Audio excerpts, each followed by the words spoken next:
There's a chart I saw recently that I can't get out of my head. A Harvard business professor and economist asked more than 5,000 Americans how they thought wealth was distributed in the United States. This is what they said they thought it was. Dividing the country into 5 rough groups of the top, bottom, and middle 3 20% groups, they asked people how they thought the wealth in this country was divided. Then he asked them what they thought was the ideal distribution. And 92%, that's at least 9 out of 10 of them, said it should be more like this.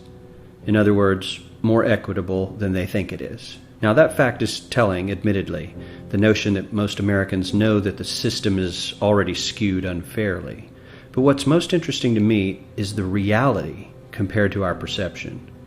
The ideal is as far removed from our perception of reality as the actual distribution is from what we think exists in this country. So ignore the ideal for a moment. Here's what we think it is again. And here is the actual distribution. Shockingly skewed. Not only do the bottom 20% and the next 20%, the bottom 40% of Americans barely have any of the wealth. I mean, it's hard to even see them on the chart. But the top 1% has more of the country's wealth than 9 out of 10 Americans believe the entire top 20% should have. Mind-blowing. But let's look at it another way, because I find this chart kind of difficult to wrap my head around.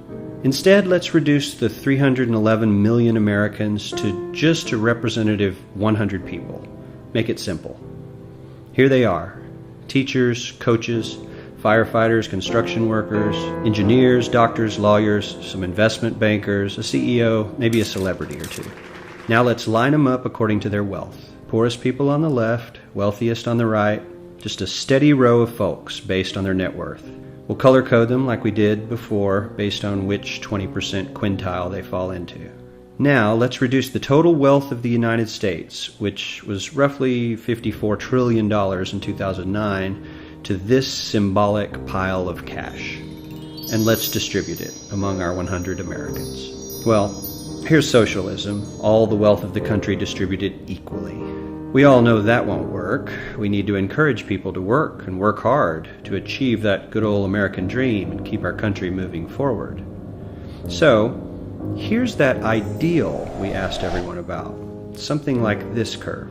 This isn't too bad. We've got some incentive, as the wealthiest folks are now about 10 to 20 times better off than the poorest Americans. But hey, even the poor folks aren't actually poor, since the poverty line has stayed almost entirely off the chart. We have a super healthy middle class with a smooth transition into wealth. And yes, Republicans and Democrats alike chose this curve.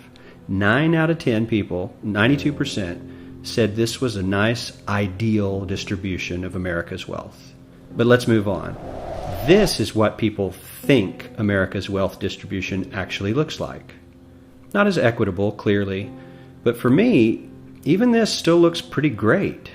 Yes, the poorest 20 to 30% are starting to suffer quite a lot compared to the ideal, and the middle class is certainly struggling more than they were, while the rich and wealthy are making roughly 100 times that of the poorest Americans, and about 10 times that of the still healthy middle class.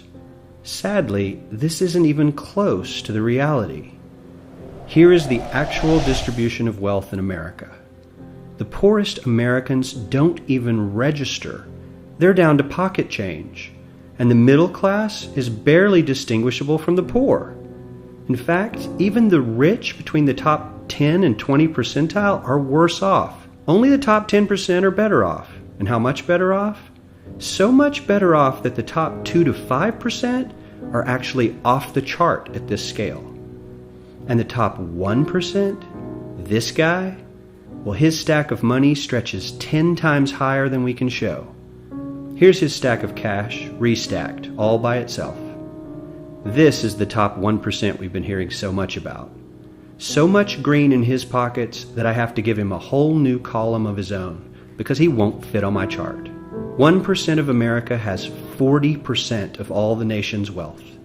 The bottom 80%, 8 out of every 10 people, or 80 out of these 100, only has 7% between them. And this has only gotten worse in the last 20 to 30 years. While the richest 1% take home almost a quarter of the national income today, in 1976 they took home only 9%, meaning their share of income has nearly tripled in the last 30 years. The top 1% own half the country's stocks, bonds, and mutual funds. The bottom 50% of Americans own only 0.5% of these investments, which means they aren't investing. They're just scraping by.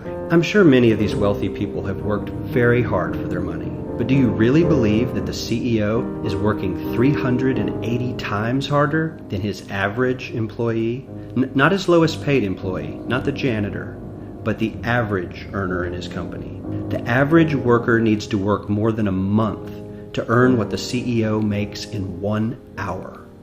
We certainly don't have to go all the way to socialism to find something that is fair for hardworking Americans. We don't even have to achieve what most of us consider might be ideal.